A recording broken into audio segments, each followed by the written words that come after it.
Usuarios e traballadores de Ámbar concentráronse esta mañá ao carón da estación de autobuses de Ribeira para repartir abonos de teletransporte. Así, tirando de ironía, quixeron dar visibilidade aos problemas que afrontan as persoas con diversidade funcional ante a nula accesibilidade nos servizos de transporte público. O que pretende é visibilizar a falta de accesibilidade que hai en todos os medios de transporte públicos, tanto autobús como avión, trenes ou incluso nas grandes cidades no metro. O lema é teletransporte debido a que creemos que a maior parte de persoas con diversidade, tanto física como cognitiva, moitas veces a única oportunidade que teñen para desplazarse en transporte público sería a través de teletransporte, porque polos medios actuais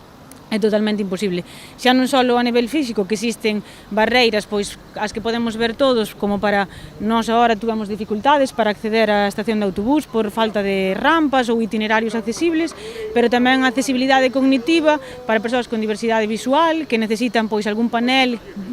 vocal que transmita hacia onde vai o seu autobús ou cal é o autobús que acabe de chegar, con pictogramas que nos indiquen pois este autobús que vai para esta zona, que vai para o hospital, que vai para o colexio, tamén para persoas con diversidade auditiva, que moitas veces van no autobús e pois non podemos distinguir en que parada está, porque moitas veces é a nivel sonoro. O Concello de Ribeira sumouse a esta reivindicación apoiando a protesta coa presenza da concelleira de Diversidade que apelou a toda a cidadanía a secundar esta reivindicación. Creo que todos debemos concienciarnos, non só as persoas con discapacidade, sino todo que temos que facer o transporte completamente accesible, que as xentes con problemas de mobilidade, de todo tipo de mobilidade, poidan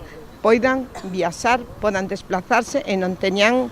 máis obstáculos dos que xa normalmente teñen para poder desenvolver unha vida completamente normal. Así, ata que o teletransporte sexa unha realidade, instan as administracións a cumprir coas leis de accesibilidade en materia de transporte público, garantindo o seu uso por parte de todos os cidadáns sen discriminación algunha.